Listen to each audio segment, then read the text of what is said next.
the tweets and the texts started rolling in that apparently something is going down in Moscow. Now, on its face, what this looks like to me is that Moscow is preparing for war under the guise of some possible civil unrest. It's very hard to know what's going on right now. This could all be theatrics. Now, if it was, it would be very elaborate, and it would be Academy Award-winning performances because you've had General Surovkin rock the mic. You've had the top generals involved in this. And of course, Evgeny Prigozhin. If you're not familiar with the situation, I suppose I should not assume that everybody's familiar with what's going on. This is what's going on. Moscow is currently in a state of martial law, more or less. There's military vehicles in the streets all over the place. They're preparing for what may be a possible coup d'etat, or at least this is what some sources are saying.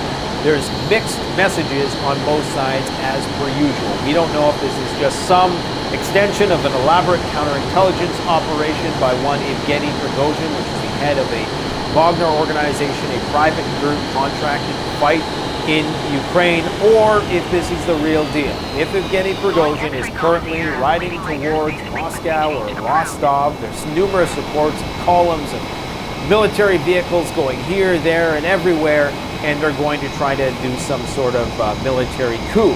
Now, of course, either way, and this is what a lot of the NATO Ukrainian crowd is getting wrong, this is not a good thing for Ukraine no matter how you slice it. The last thing you want is a destabilized Russia who is going to be far more quick to take more aggressive actions in Ukraine. And you also probably don't want an overthrow of the current Russian MOD. If you think that they are not executing this conflict in the most efficient and optimal way possible, then you probably, what is that old saying, you know, don't interrupt your enemy while they're making a mistake.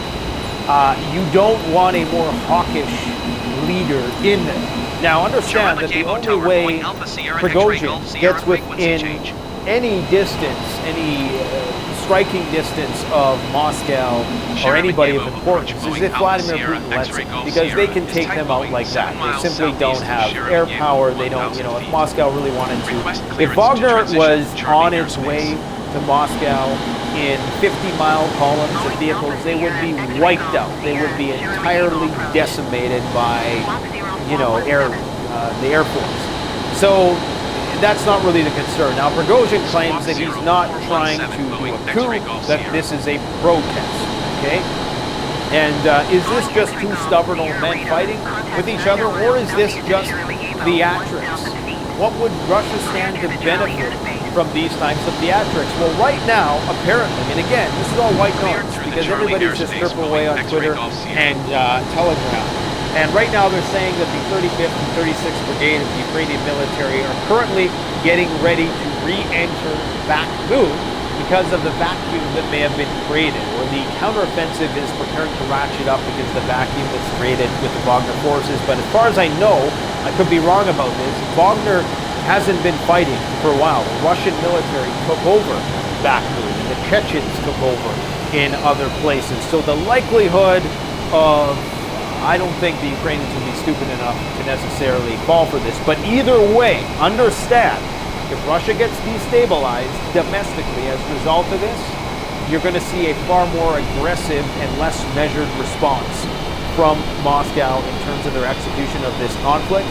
And if Sergei Shoigu and friends get the boot and somebody replaces them who is more hawkish, like maybe General Armageddon, Surovkin, if he gets in charge, then you got to understand that it was the Wagner who wanted to use nuclear weapons.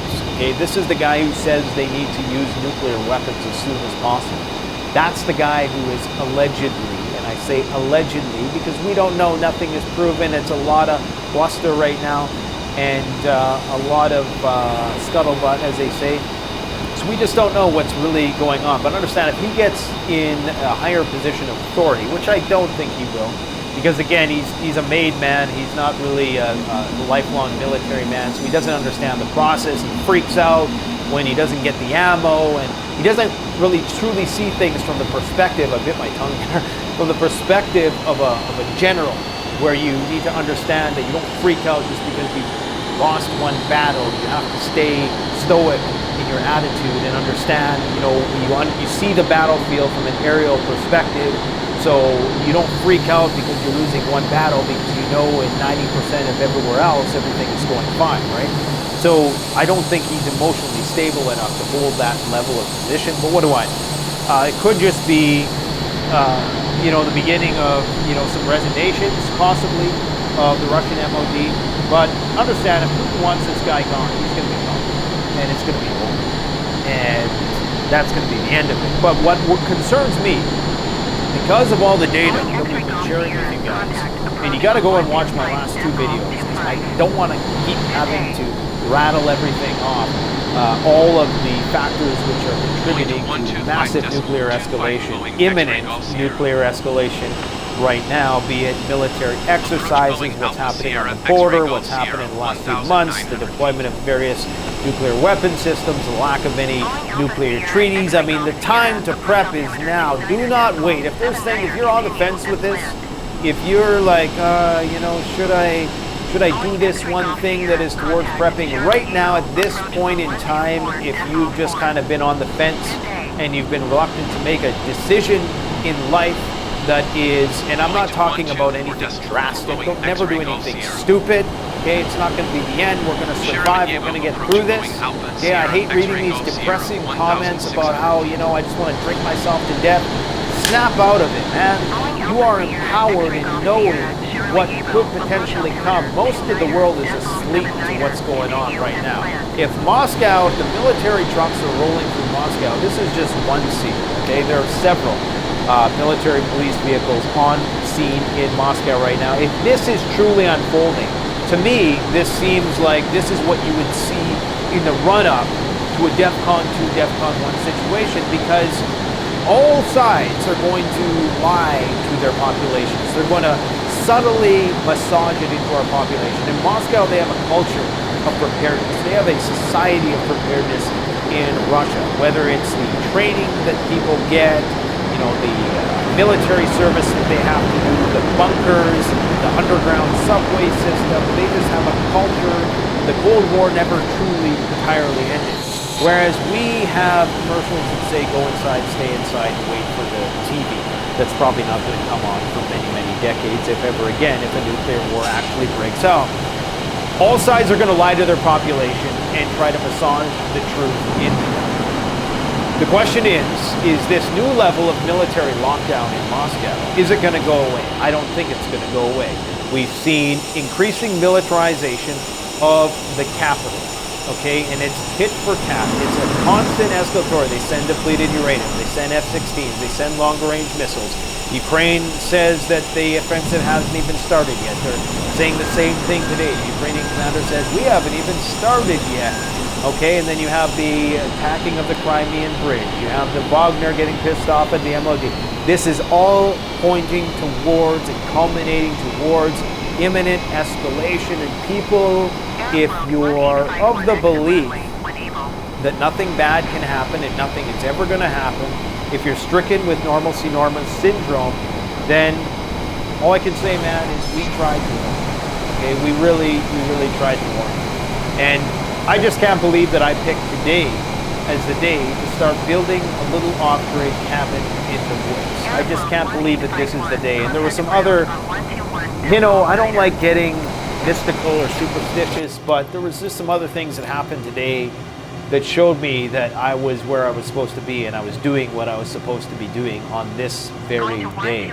Okay, things are heating up, and apparently Russian media was hacked with, images of Prigozhin on the screen. We don't know what this is all about. We really don't know what this is all about right now. I mean, this could all just be a ruse, like I say. We really don't. There's even talks that there have been clashes between Wagner. Wagner accused the Russian MOD of actually conducting airstrikes on their servicemen while they were fighting on the front lines, that the Russians, in fact, attacked them, friendly fire. Of course, the Russian MOD denies this, okay? And now this is why they're staging this protest in the form of a coup d'etat. But if this is true, then Prigozhin is on his way out, if it's true. Now, he was just filmed. I believe it was in Moscow. He was